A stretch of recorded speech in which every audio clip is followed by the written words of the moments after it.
Hello and welcome to Who Watches Who, a Doctor Who podcast. It is the end of the month and I am Matthew. I forgot to say that bit. And I'm joined, as always, by... a very sick Scott. He does. He's dying, which is great. I'm very glad that our podcast is recorded virtually. Otherwise, it wouldn't be getting recorded. I got the big C, which is not cancer, but the other big C. Got the... Yeah, you got this the fake thing going around. You're one of those pretenders. Yeah. One of those pretenders. Yeah. I'll try not to cough too much. It is the end of the month, and that means it is our news roundup episode. It is already the end of April somehow. April has flown by for me. It's been a really fast month. It's almost a year since we started this podcast, which does not feel real. Yeah. Although to be fair, I pretty much don't remember a time where this podcast wasn't a thing.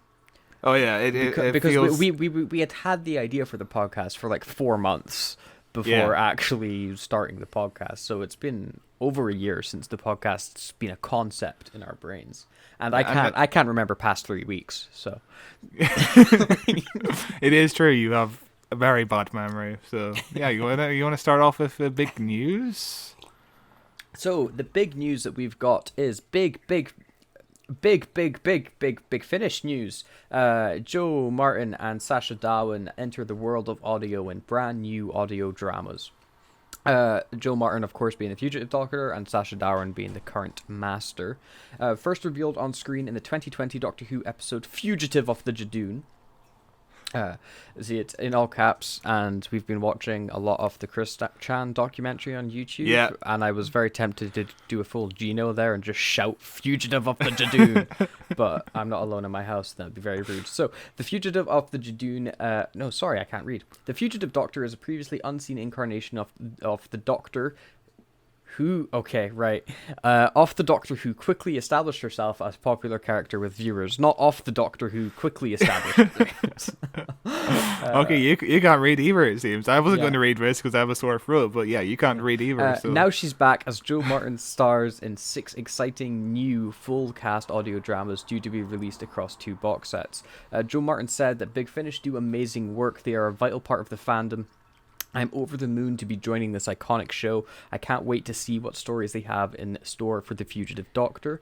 It's a very generic statement. I can't wait to be joining this iconic show. She's already part of the iconic show. Yeah, but it's because she knows her stuff's going to get made not canon. And also notice that these are stories set after Fugitive of the Jadoon, so we're not going to get any more of a secret prequels. Past. Yeah. We're not going to get anything like, how did she get that fucking TARDIS to look like a police box? We'll never know.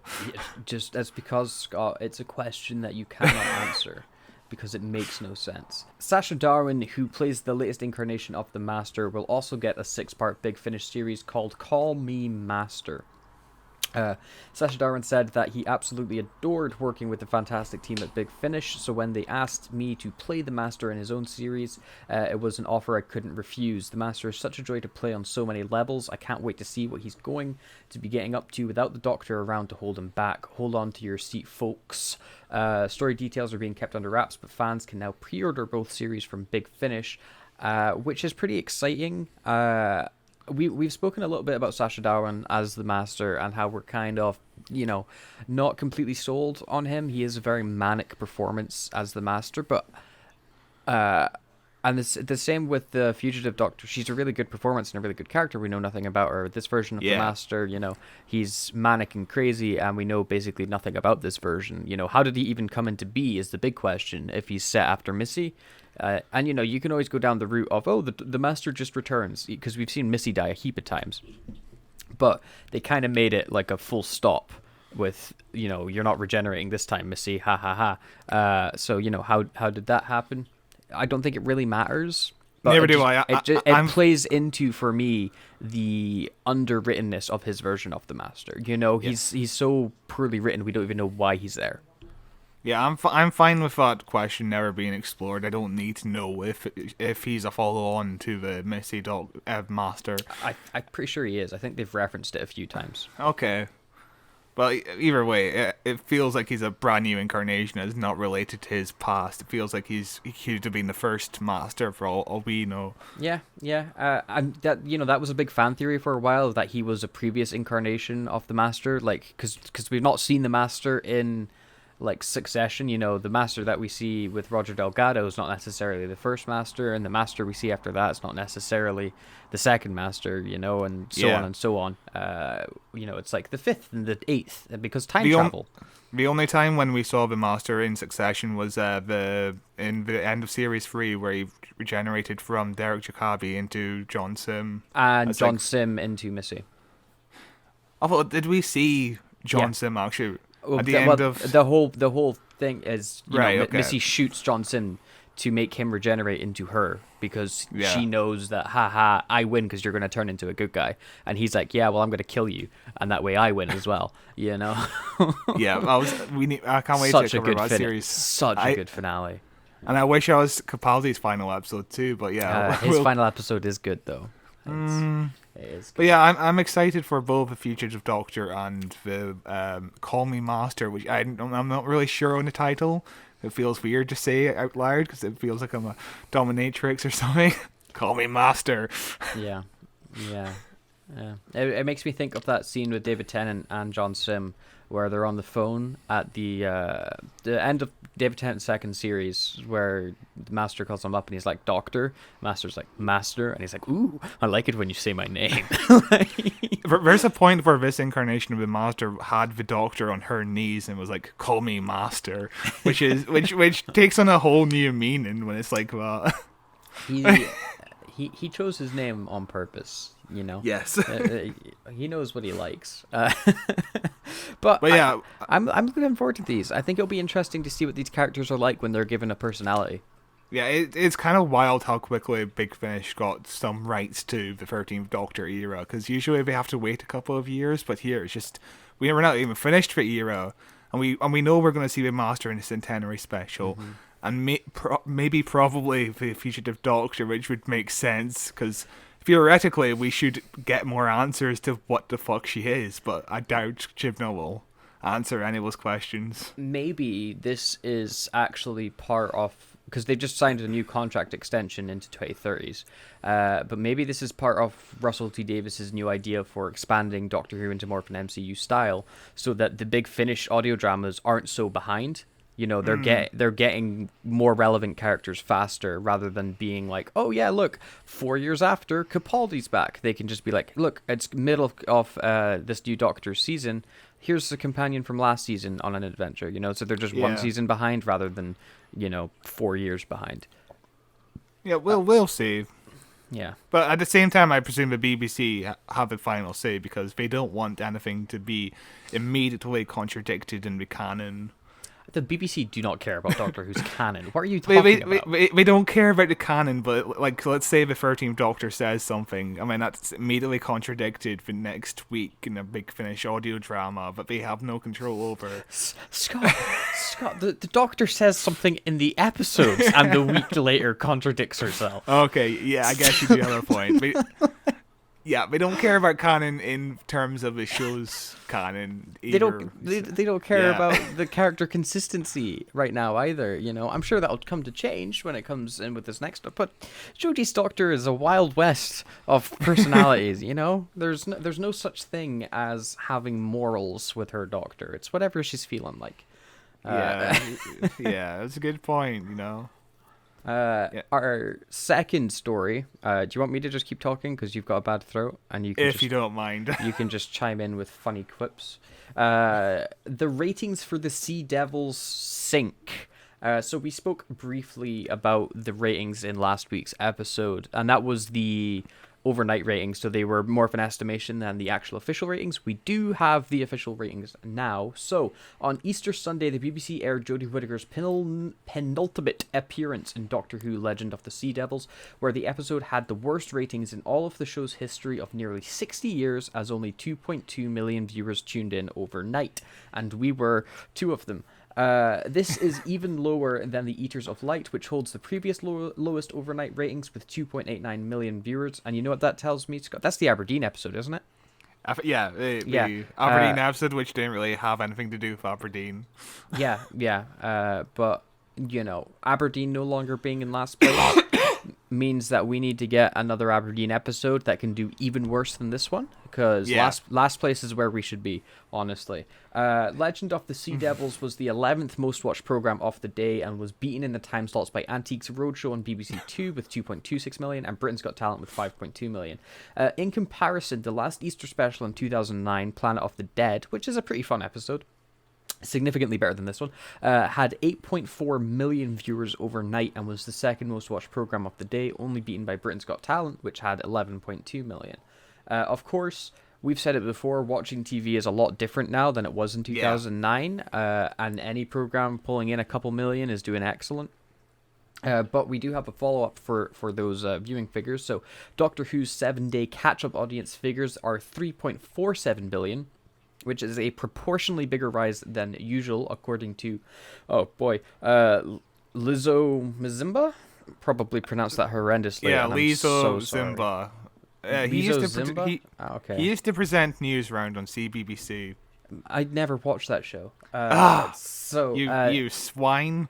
This makes it the BBC's best performer of the day, the third biggest overall after ITV's The Thief, His Wife and the Canoe, which got 8.66 million, and BGT, Britain's Got Talent, with 6.94, and 24th in the weekly chart. So, not horrible.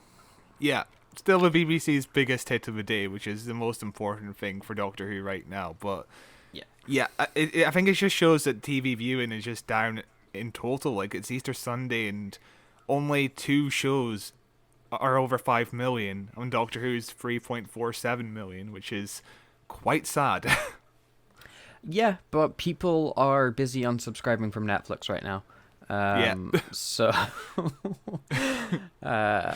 you know, we'll see. I'm expecting the viewing figures to rise with the centenary special and with whomever because mainly just out of curiosity, because people will be like, "Ooh, I want to see who the next Doctor is," and then they will decide right there if they're going to watch Russell T Davis's era. They will not wait for Russell T Davis. Like, think how many people stopped watching when they saw Matt Smith after they went, "Oh no, don't like him," and never watched it. Like, that's how crazy the audience is. They just judge the new Doctor based on a 5-second regeneration scene, which is insane. I think we should get a season where the Doctor regenerates halfway through again, because we had that twice in terms of William Hartnell regenerating into Patrick Troughton in season 4, and then it happened again with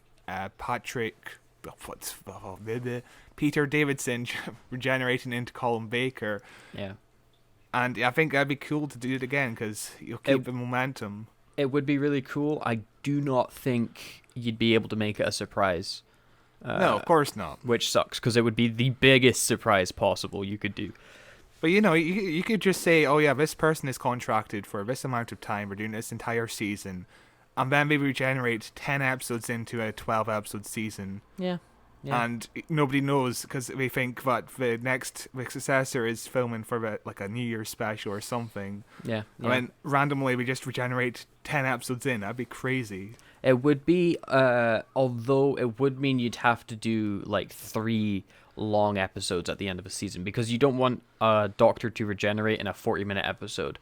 You know, you want it to be the big spectacular, I'm going to save the universe or sacrifice myself sort of episode. You know, you want to have that dramatic storytelling, because imagine if you get cast as the Doctor. Oh my god, excellent. How's my series going to end? Well, in episode 6 you get shivved.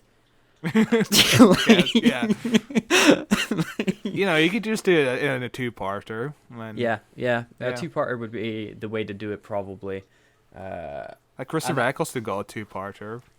I think it would be really interesting as well to have the first part of a 2-parter go so wrong that the Doctor has to regenerate, and then the second part of the two-parter is with a new Doctor who's having the post-regeneration stress of, memory loss, body fatigue, and stuff like that, having to try and solve the problem that's gone so horrendously wrong that they died in the last episode. It would be a really, really terrifying episode to write. I cannot but a really compelling one to watch, I think. Yeah, back to the ratings, Phil. Yeah, when we heard the 11th most watched program of the day and beaten by Antiques Roadshow, it was a big joke. But now that we've got the context of, it's the third most watched program of the day, 24th most watched of the week, which is quite usual for Doctor Who. It's usually hanging around in the 20s. That's not bad. Yeah. I mean, people just don't take into consideration the actual context of what's going on here. We see the rating and we're like, that's not what David Tennant got. The show is going bad. What do you mean 10 million people aren't still watching live weekly television? I find that so hard to believe when they've got Disney Plus and Netflix and Amazon Prime and Live TV and Britain's Got Talent. Yeah. Why aren't they all watching Doctor Who, a show they've not watched in 15 years? Yeah. I mean, like, even if you look at TV shows that's premiering on, like, Disney Plus, like Marvel shows, they're kind of getting lower viewers in this. I can't remember the actual figures. It's hard Loki, to look up. I'm pretty sure Loki got 200,000. Yeah. And they were like, oh, that was a big failure. Whoops. But they're still making a season 2 of Loki because, I mean, they have all the money in the world. But, for example, I've spoken about this before. I'm a fan of wrestling. Wrestling figures for, like, AEW, which is this new promotion coming up, get, like, 900,000 to 1 million each week in primetime TV in the States. And that is, like, number 1 on cable. Yeah. 900,000. And they're like, this is amazing viewing figures. This is absolutely spectacular, which is so different. If 900,000 people watch Doctor Who, you would be seeing online the show is dead, Yeah. If you look up Britain's Got Talent, which we have 2 figures for here, in 2009 it got... We were just looking at it. Where was it? Sorry. So Britain's Got Talent in 2009 with premiere got 11.2 million, and this year it only got 5.2 million. That's a 5 million drop, and it was a 5 million drop for Doctor Who as well, pretty much. So every year it's just going down and down, and it's across the board. It's not just a Doctor Who issue here.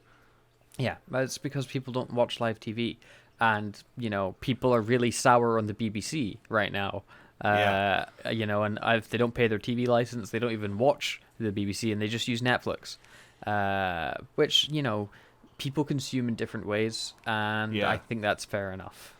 I do wonder what the state of television is going to be like in like 2030. It's only 8 years away, but it's going to be I think rock bottom. The way things are going now, I think Netflix will be the first streaming service to collapse. And either get bought by somebody like Disney or Amazon, save the content. I wouldn't say Disney or Amazon since we already have our own. Yeah, but services. They would just merge it because Netflix is a bigger name, maybe something like Universal might swoop in, or Sony. Maybe we could see Sony because they've already got that deal, whatever they've got on. But I could see Netflix either getting bought or completely crumbling because of the decisions they're making right now are just ridiculous. And maybe that would lead to a bigger swing into more regular primetime TV show. But with the current nonsense going on about the TV license here in the UK, I can see the BBC either losing that and becoming a private channel, like what they're forcing Channel 4 to do, or BBC adopts a Netflix model of if you want BBC content, you pay for a subscription service for BBC content. Which would suck because I like publicly funded programs. That's good. Yeah, there is no easy way around this to make everyone happy. It's just a big old nightmare. It's only going to get worse, I would say. The key is to just not think about it. Our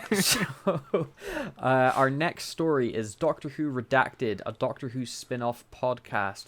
Not the podcast you're listening to, Who Watches Who, a Doctor Who podcast. The most successful Doctor Who podcast ever invented. The BBC heard about our podcast and went, oh, we got to get on this gold mine. And they came out with Doctor Who Redacted. So listeners will be introduced to the characters of Cleo Proctor, played by Charlie Craggs, Abby McPhail, played by Lois Chimba. Chimimba, I think it is. That's I am. That's a fun name. And Shauna Thompson, played by Holly Quinn Ankra. I'm really bad at names. Alongside some familiar faces, including the Doctor, played by Jodie Whittaker, Rani Chandra, Kate Stewart, and Petronella Osgood and Madame Vastra.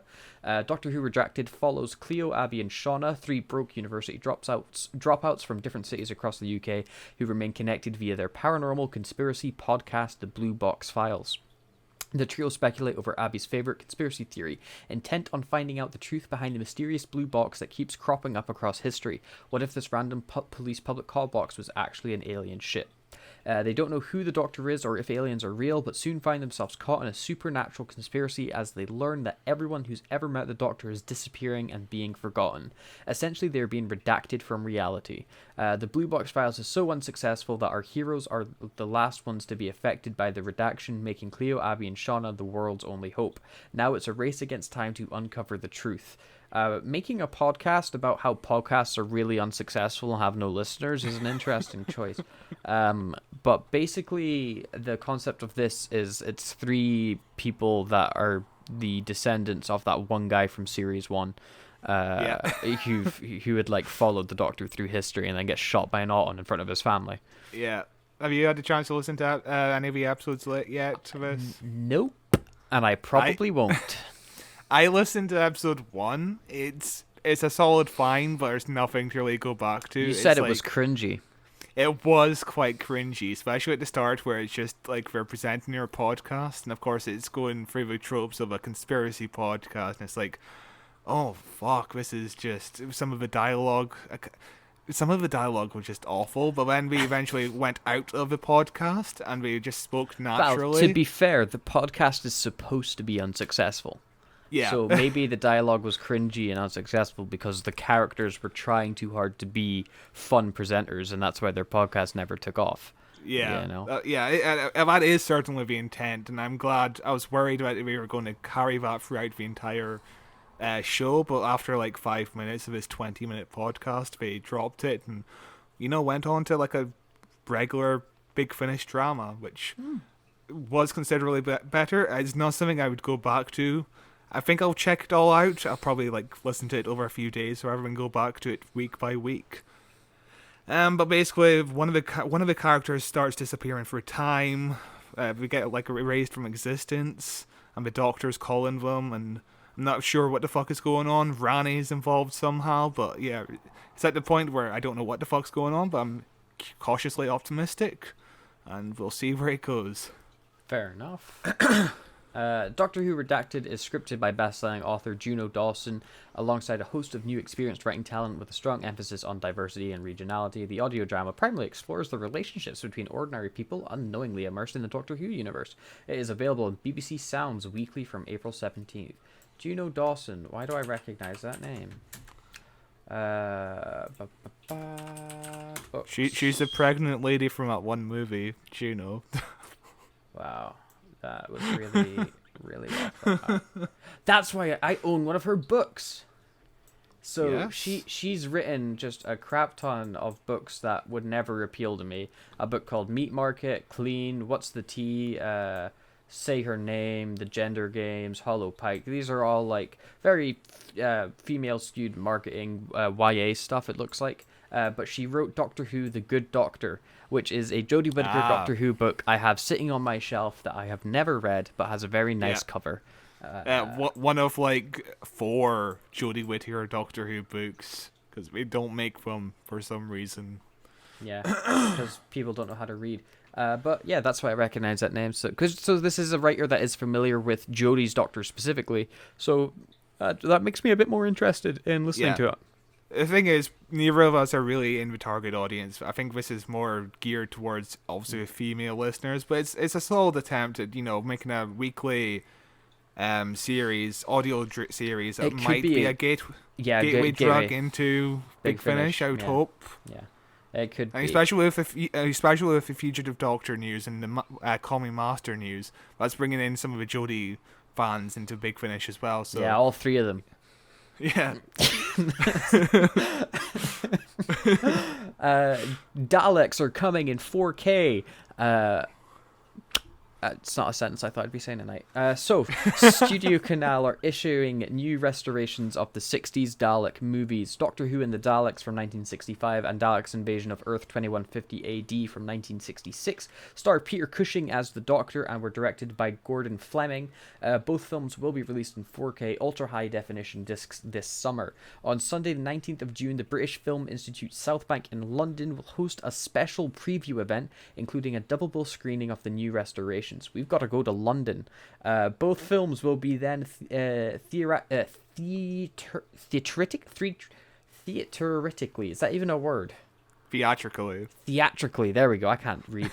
Theatrically re-released from Sunday the 10th of July. The films will be available as 4K Ultra HD Collector's Editions and Steelbooks on 20th of June and 18th of July, respectively, with streaming available on the same days. Maybe that's why it got taken off Big Finish. Not Big Finish, BritBox. I don't think it was ever on It was on BritBox, because that's how I found out about it. I don't believe you. It absolutely was.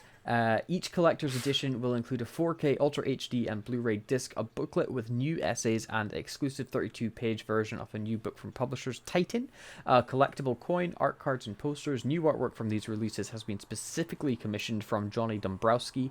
The two releases will include the special features from previous editions, including 1995's Dalek Mania and the interviews that accompanied the original Blu-rays.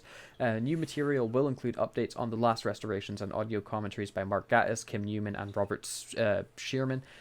So this is something that me and you are both very excited by. The artwork for it looks incredible. It's releasing in theaters, and we're like, oh boy, I really hope it comes to Aberdeen. It won't.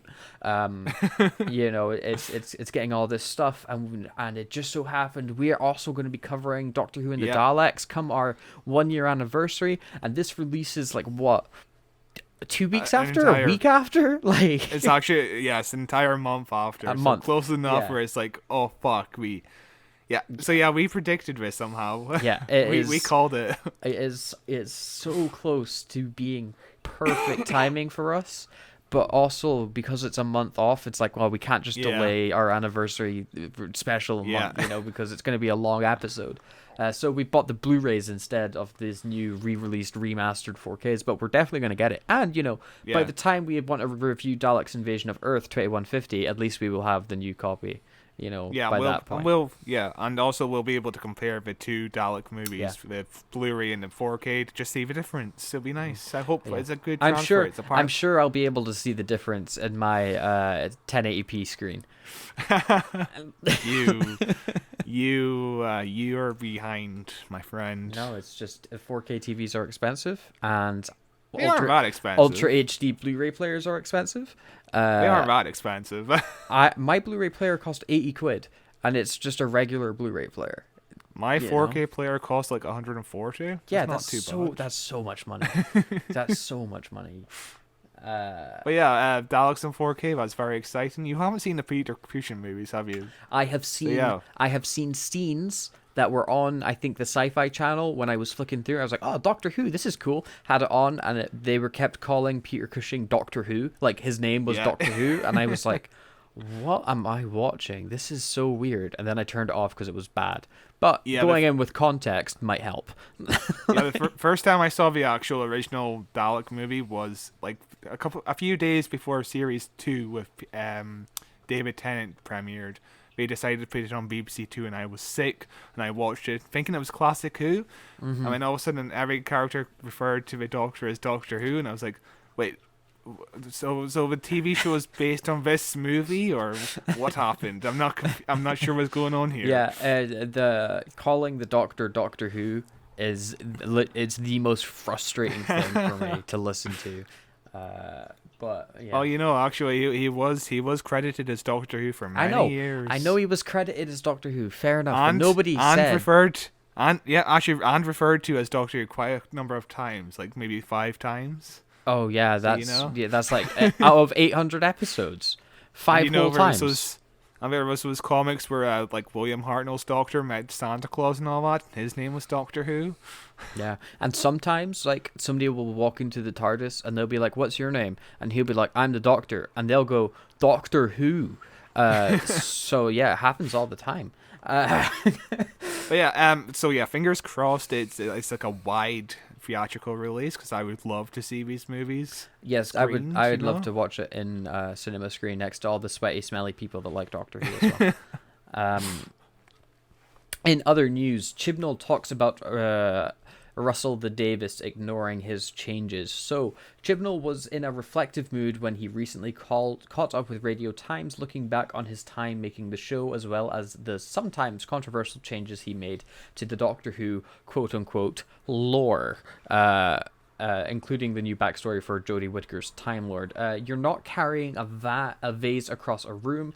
You've got to get in there and say what you want about the show, the character, and the world, Chibnall said in the new edition of the Radio Times in an exclusive extended interview. It's one of the few drama series without a written Bible, and every era contains a contradiction or left turn for what has come before. Any future showrunner will ignore it or run with it. Of course, we know the next showrunner taking over is none other than the former series boss Russell T Davies, and Chibnall said that he already knows which way the wind is blowing. "Oh, I fully expect Russell to ignore it," he laughed through tears. "Everybody should have a big smile on their face," he says. "Russell is one of the elite showrunners, and Who is very lucky to have him, especially off the back of It's a Sin, one of the greatest shows of all time. For him to have an incredible idea and passion for it, to want to take it forward again, that's fab. No one has a greater love for Doctor Who. His advice for his predecessor/successor is the same that he gave me: enjoy it. I've absolutely loved it. It's such a privilege. Few people have done it, and you're standing in the footsteps of those people across 60 years now. And you get to be like, that you're the one that did it the worst.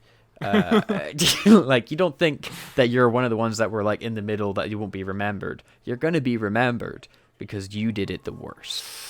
It's kind of a sad sentiment, but it's kind of true. He's definitely been the most hated producer of Doctor Who in its entire Which is run. Amazing because he followed Moffat. John Nathan Turner was controversial at times, but not as controversial as Chibnall, which is a whole new level, I would say. But yeah, as far as him saying Russell T Davies will probably ignore his changes to the Doctor Who lore, it's expected. Even if it was a good change, he would probably ignore it as well. He'd go his own direction, because when Russell T Davies approached the show in 2005, he was like, okay, I'm just going to take the best bits of the classic series and ignore all the other bits, and that's where the Time War came in, because he didn't like Time Lords. And it produced some interesting stuff. It did. The Time War, I think, is one of the best new ideas for Doctor Who, because it's led to some compelling stuff. Even though it keeps on being contradicted by everyone, like Moffat brought back the Time Lords, and then they get killed off. Them coming back was earned, I thought, though. Yeah. I thought that was really earned. But yeah, killing them off again was just Chibnall not liking them. I would love for the Time Lords to come back again, and for us to have this really, because they've got these big cheesy 80s costumes, I'd love for them to just completely lean into that, and we'd have like a modern day 80s sci-fi show. That would be amazing.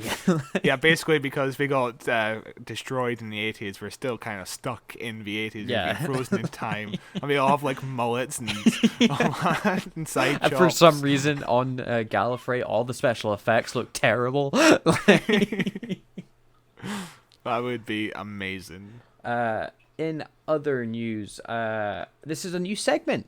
I forgot we did this. This is a new segment. I did this. Well, I didn't want to, just give you all the credit. I'm part of the show as well, and I'm about to read it. So, so Scott did this, and he will be speaking through my voice. I'll be channeling Scott.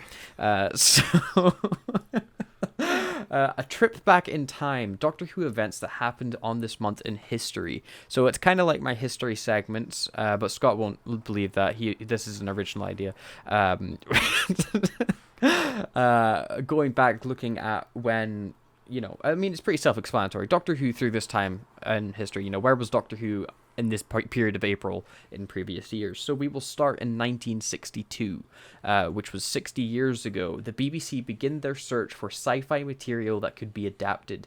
According to the BBC archives, this was the spark of what eventually led to commissioning of Doctor Who.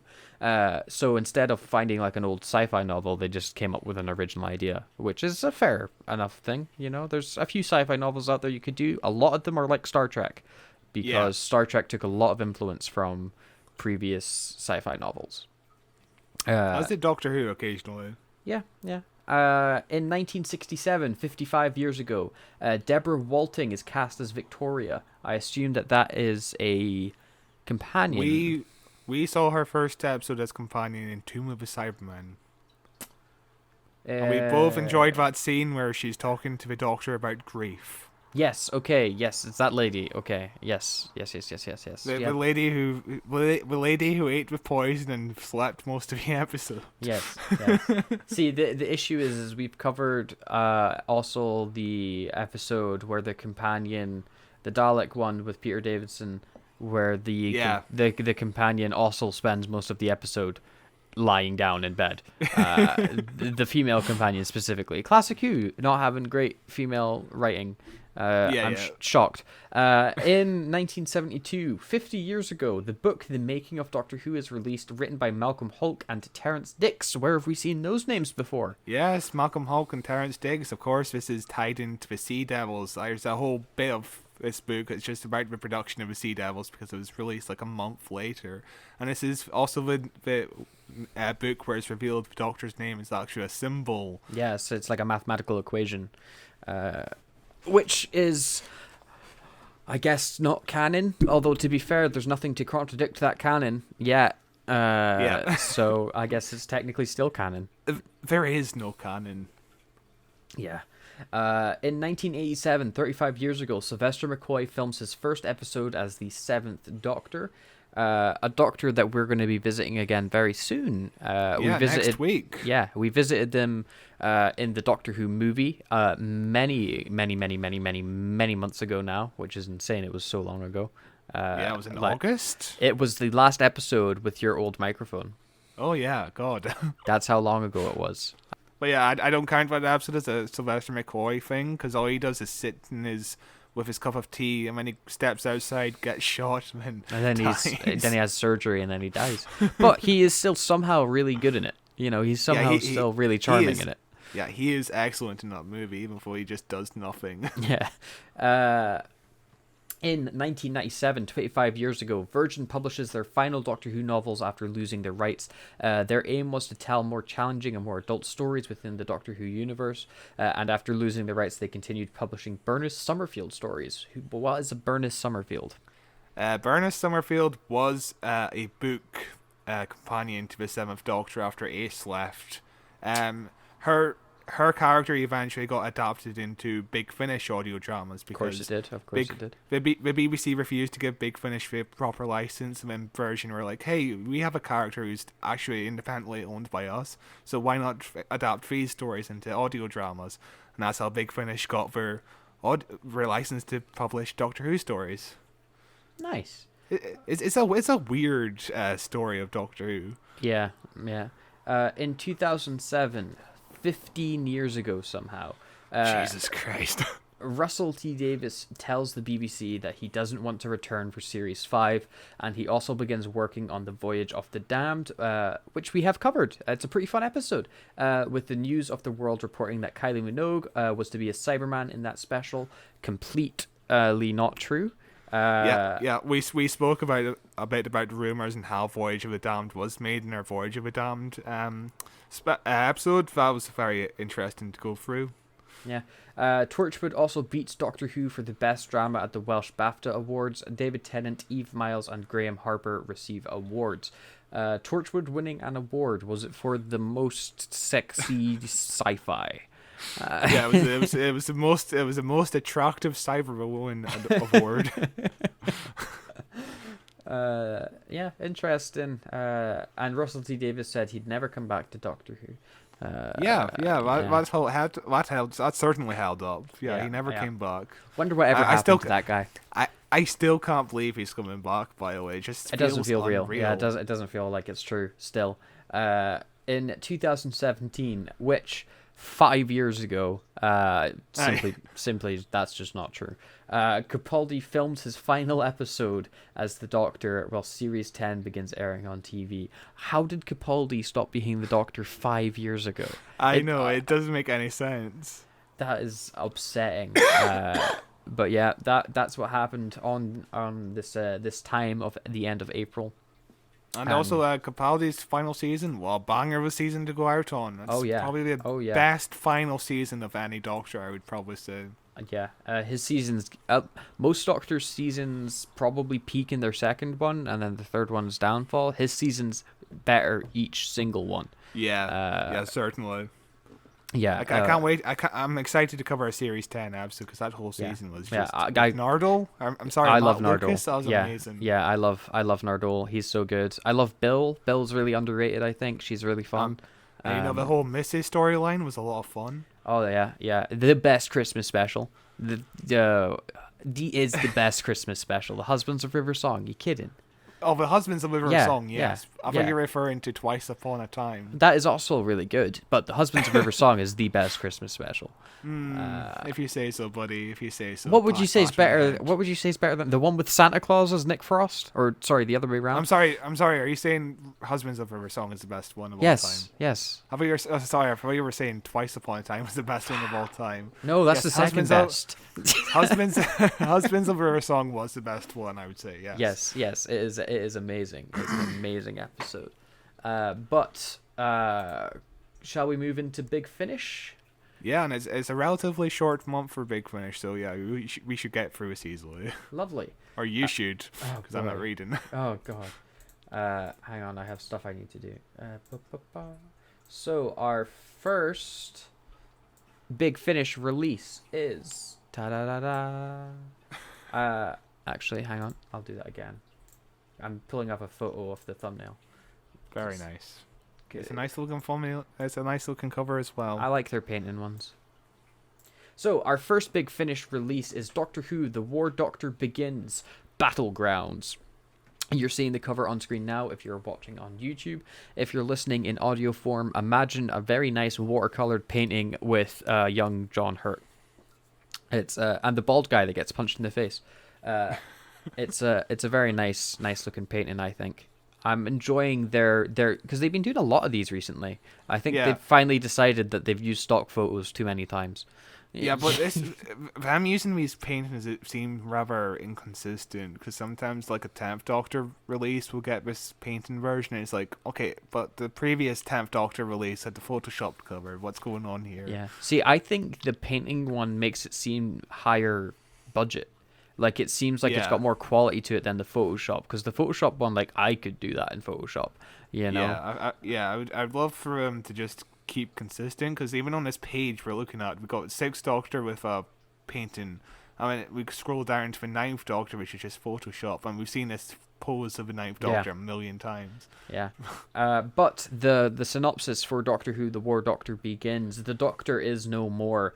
In his place, a warrior, finally joining the time war between the Daleks and Gallifrey. But how far will he go to end the conflict? What lines will he cross? How much of himself will he sacrifice? The War Doctor is beginning to find out who he is.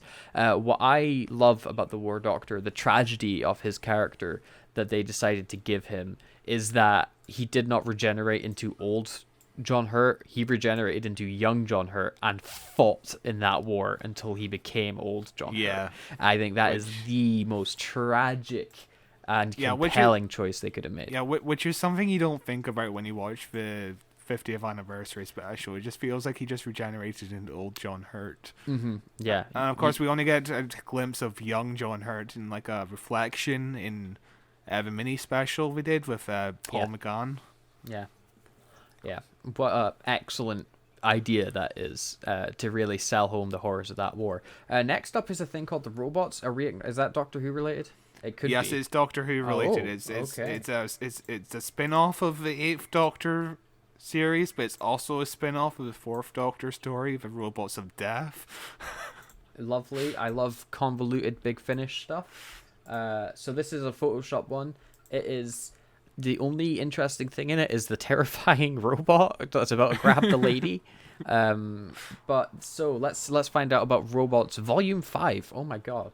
Who are the three people that have been keeping this story flowing? I don't know. During the events of Doctor Who Ravenous 2, Livchenko left the Doctor and the TARDIS behind just for 1 year, a year during which she would live on Kaldor and get to know her sister Chula all over again. But Kaldor is going through a period of tumultuous change. Technology is changing at an advanced rate, the robots are evolving, artificial intelligence is adapting, and with these changes, so politics is altering too. Dangerously. Can Liv and Chula make a difference during the most turbulent time in the world's history? See, that sounds awesome. Yeah, that sounds really good. But it's a follow-up to Doctor Who Ravenous 2. Which yourself is a follow-up to Doctor Who, whatever that storyline before Ravenous came out. Because basically Paul McGann has like a million storylines. He does, and I will eventually get to Ravenous from Ravenous 2. Yeah. I'm currently on his second box set. His first box set is incredible. The first episode thing he did. The original, the very first one from the monthly releases you've been listening to. Yeah. I got those ages ago, still haven't gone into them, but yeah. You should. It was a very, very good listen. In terms of this story, I'll probably never get round to it, you know. As a spin-off of a sequel series with a side character about politics. The synopsis sounds like really good sci-fi. You know, the ever-changing world of adapting AI politics. It sounds awesome, but Jesus, is that niche. At minimum, that's like 16 box sets I have to buy to get to this one, which is... Yeah. It's a niche to say the least. Then it's Sherlock Holmes, starring Nick Briggs is Sherlock Holmes. I guess he really likes the character and just thought, oh, I want to be Sherlock Holmes, and we don't have to buy the rights for that. So yeah, let's be Sherlock. Yeah.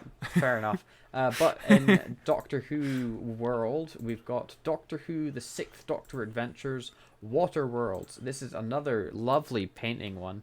I would say Mel on the right looks a bit terrifying. Creepy. Yes, yeah. I was about to say, besides the terrifying lady on the right, but you know, the painting stuff. I like the painting style. Let's keep that going, Big Finish, shall we?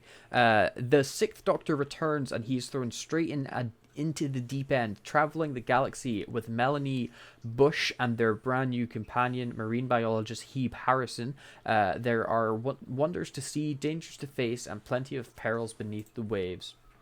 This to me seems like a regular Big Finish. You know, there's going to be 3 stories. It'll be a fine listen.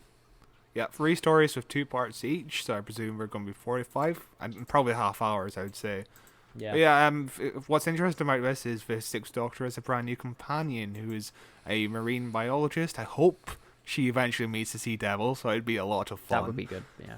But also what's interesting about her is that she's disabled, and she's like the first disabled Doctor Who companion in Big Finish. The actress herself is disabled. She's in a wheelchair, so when she was cast, it was a question of whether or not the character will be disabled, but the character is, of course, disabled, which is a really interesting way to go about it.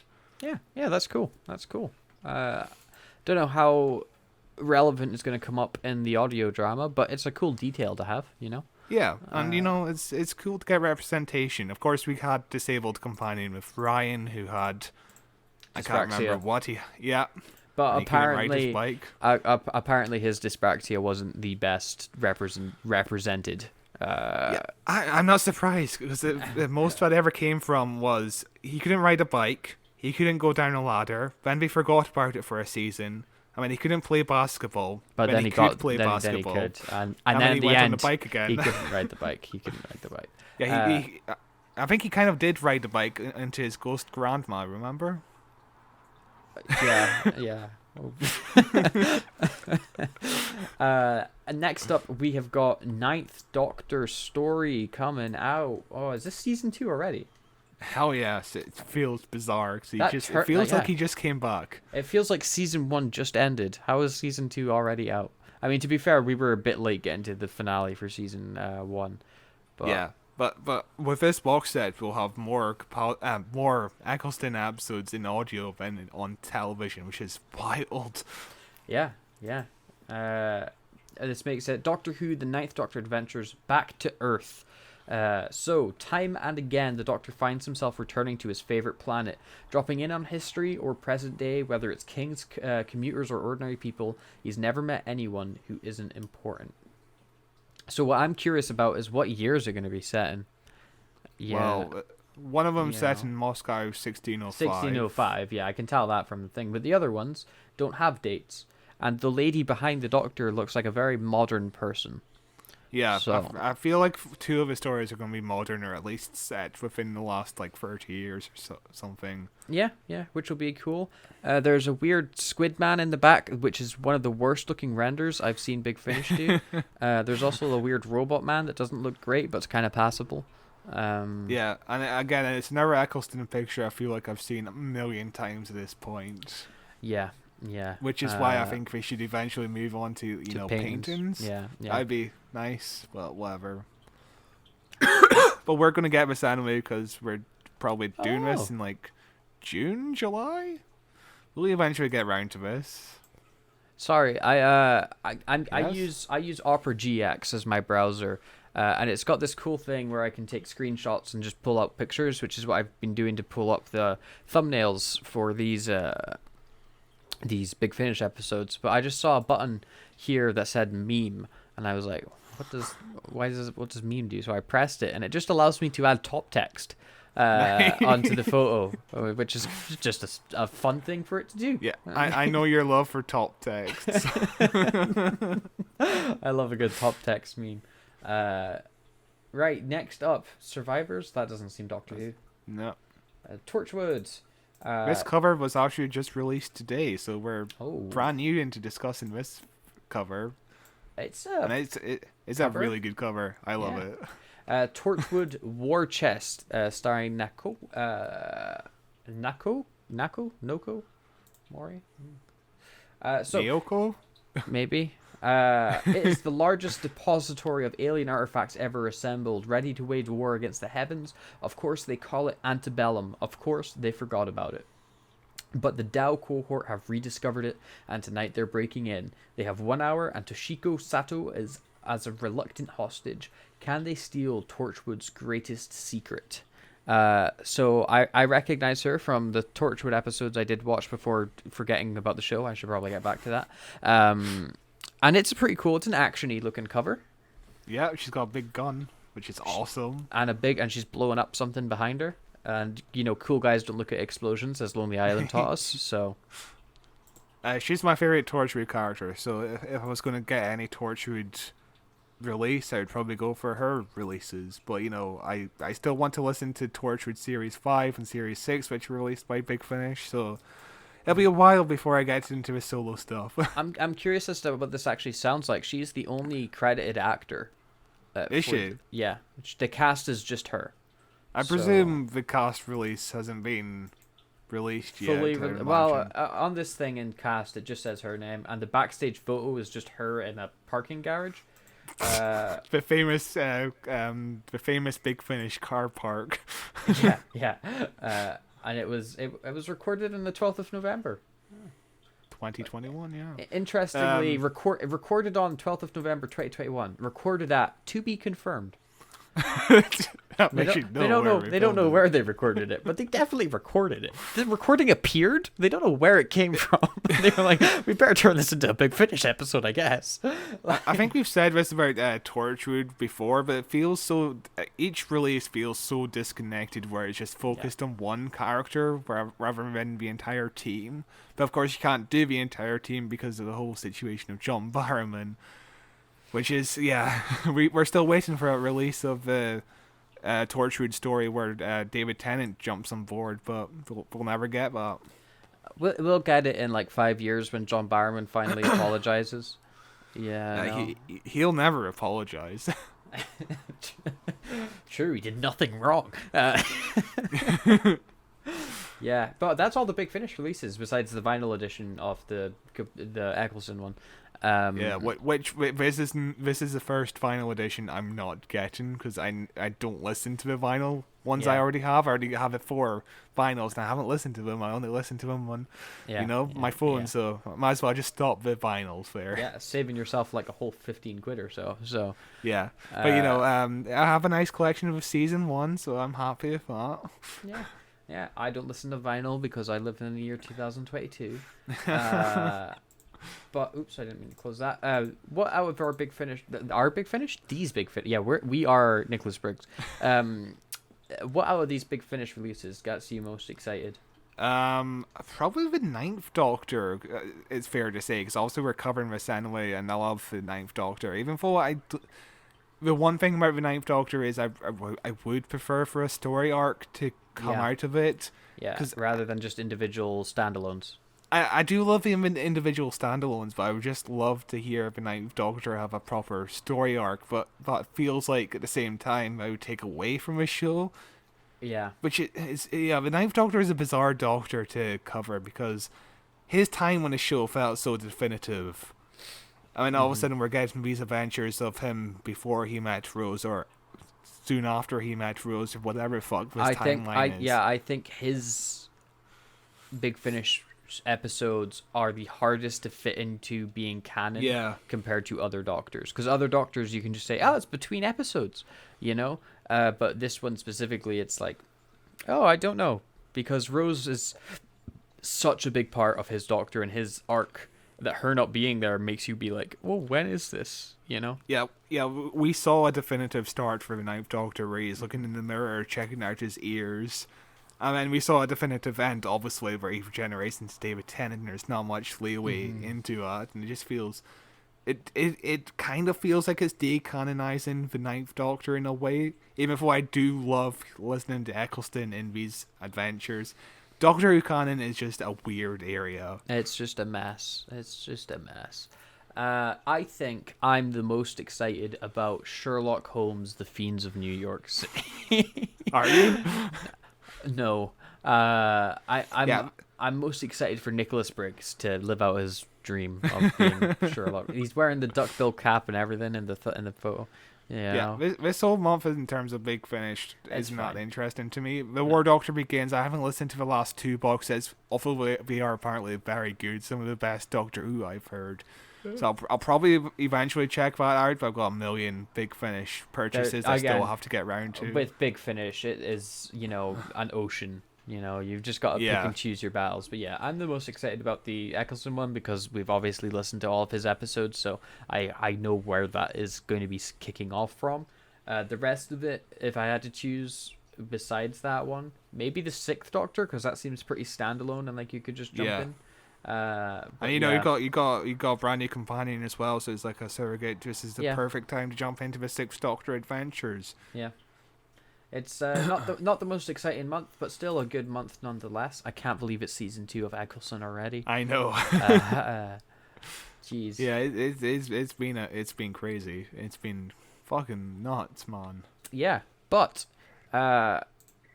shall we talk about emails? Because we got one. In the words of that Ghostbusters lady, we got them. We got one. Yeah. Just kidding. It's Ewan again.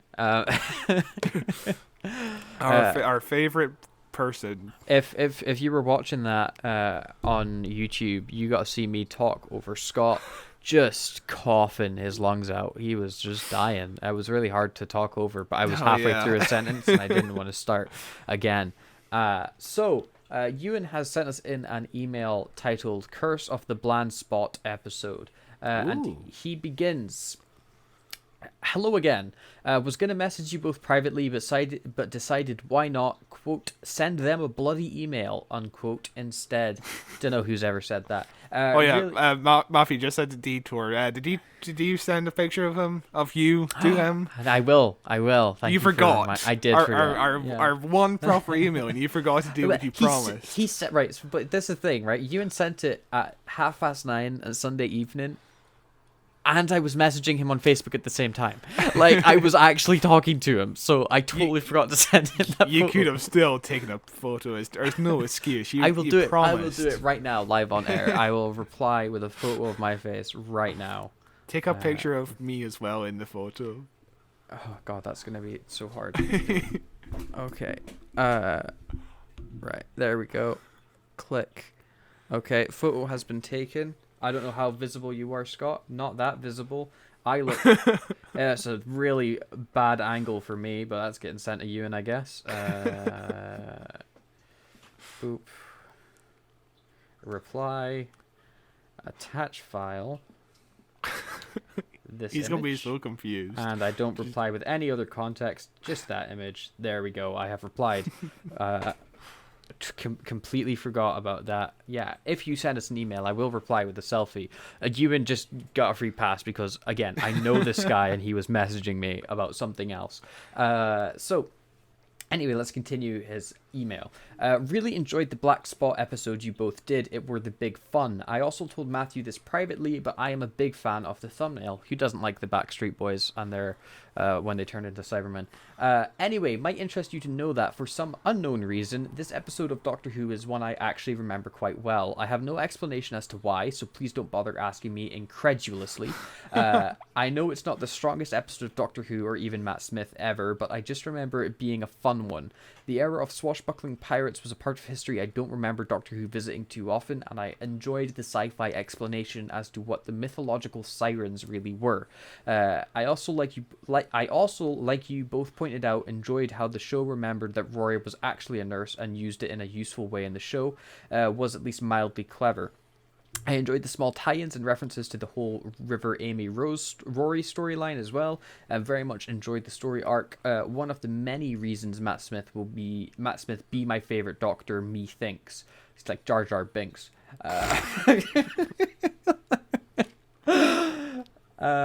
Last thing, I am also very amused and entertained by the fact that you both spoke about Kingdom Hearts for a solid 1 minute and 40 seconds. I told you that his ears perked up, and he put in brackets there, yes, I counted. Had no idea Scott was a fan of the games. Don't often find a lot of people I know even knowing these games exist, let alone saying nice things about them. They are fun games, and yes, Matthew, you should 100% play them. No thanks. Enjoy the big, bright, flashy colors by Kingdom Hearts 3 and fantastic writing such as "My friends are my power" and "Carrie's inside me." Context is it was basically her soul. That reminds me of the dubbing for Dragon Ball Super. In Dragon Ball Super, they start going up against a villain called Goku Black. And you can imagine all the great lines that come out of that. There's one scene in particular. I think they may have redubbed it or they just left it as it is. But when it first aired, it was a bunch of police guys were shooting. And they went, "Stop! Stop! Stop! It's Goku!" And then another guy went, "No, he's black."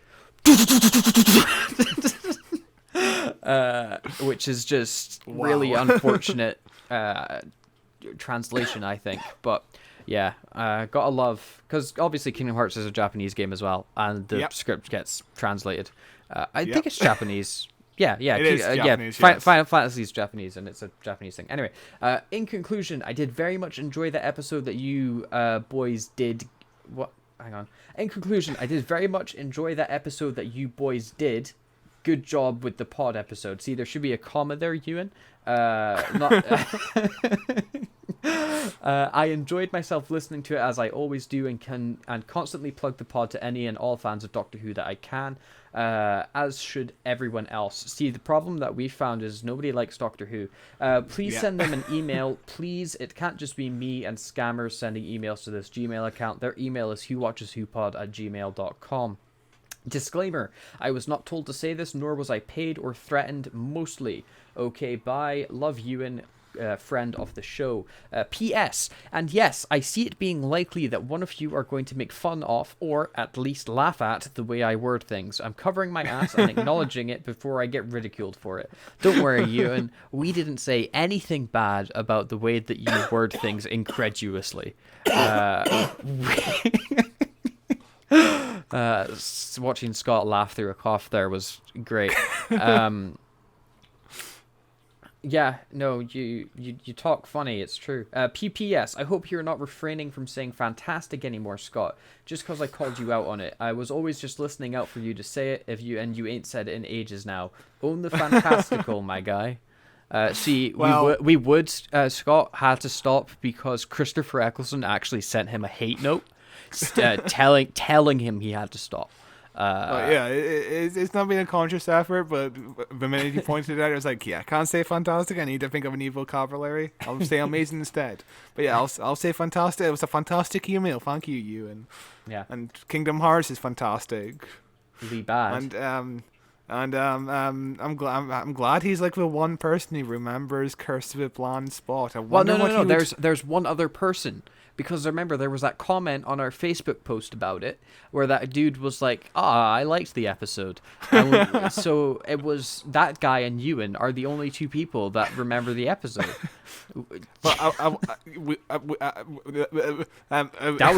That was a really good sentence.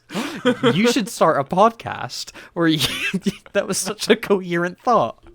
I was going to say, we should definitely get Ewan on board and do Legend of the Sea Devils with him. See if he would enjoy the swashbuckling new adventure of Doctor Who and pirates. Once he catches up, he hasn't listened. Ewan has listened to every episode of our podcast weekly, except for our Jodie episodes. Because he hasn't listened to any of our Jodie episodes yet because he doesn't want them spoiled for when he goes into them. So by the time he catches up, sure, we have him on and we'll revisit Legend of the Sea Devils and see what he thinks. By the time he catches up, Russell T Davies will be leaving the show again. More than likely. He was watching it from the start with one of his friends, but I think that kind of stopped. So Ewan, if I was you, just load up iPlayer and start watching it. Just start watching what the friendship stopped, because I wouldn't be surprised. Oh, burn. No, they just stopped watching the show because it's a bad show. This is what I keep trying to tell you. Nobody likes this show. It's not well done. It's well done, like once every 5 years, and it's honestly, you chase that high. Yeah. I think we're about due time for a good Doctor Who season for once. Maybe it's been 5 years since season 10. Christ. But what are we got coming up next week? Next month. What we got coming up for the next schedule? Yeah, for the first 2 Fridays of the month, we're doing Curse of Fenric with the 7th Doctor and Ace, who is also going to be in the Centenary special. We did not plan this to be like this, but it's worked out so well. Perfect timing. Yeah, it has worked out so well. Curse of Fenric, Classic Who. It's been not that long since we last saw Classic Who, because we just covered Sea Devils. Is this your first time with the 7th Doctor? Yes. Well, not counting the movie. Sylvester McCoy is popping your cherry. This is the first time with the 7th Doctor. I have no experience watching any of his episodes, not even clips I've seen like clips obviously from like documentaries and things, but like not like even catching it accidentally on TV.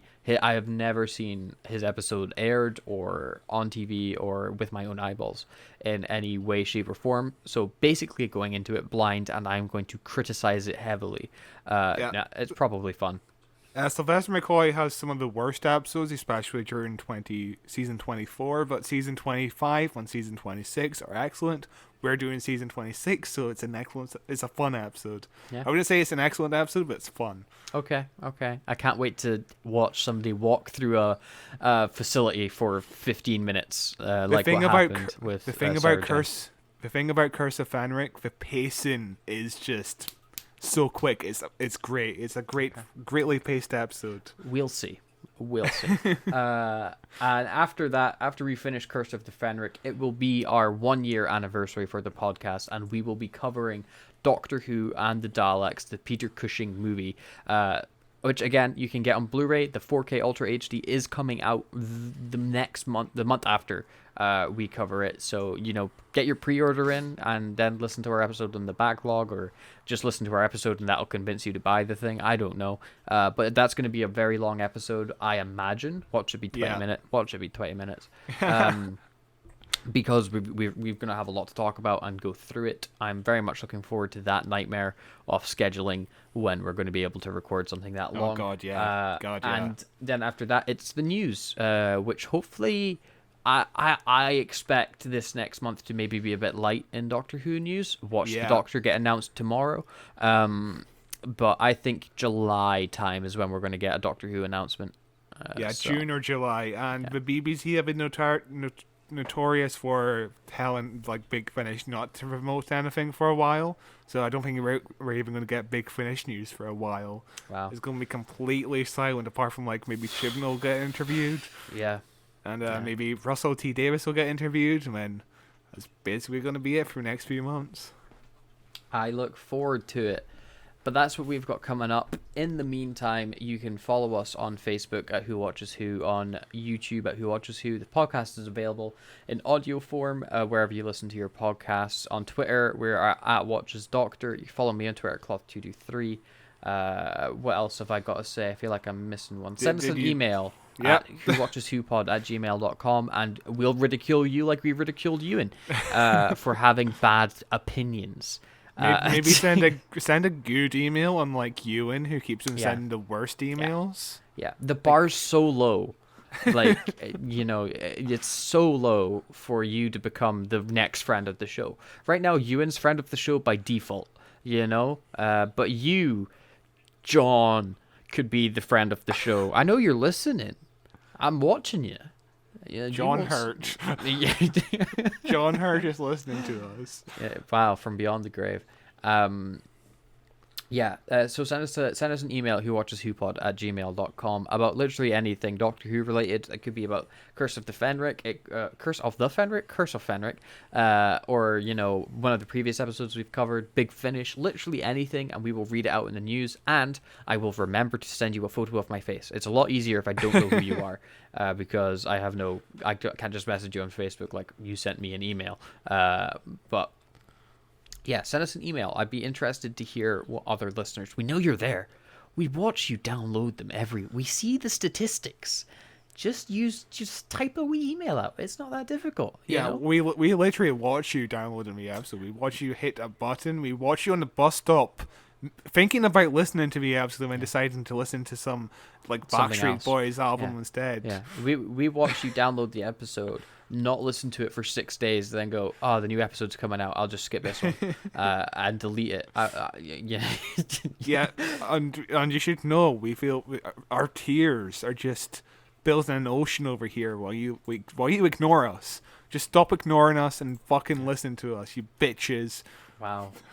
COVID has turned Scott into an aggressive man, and I don't like it. I'm scared, and I'm quitting the podcast. Well, you little bitch, you should quit.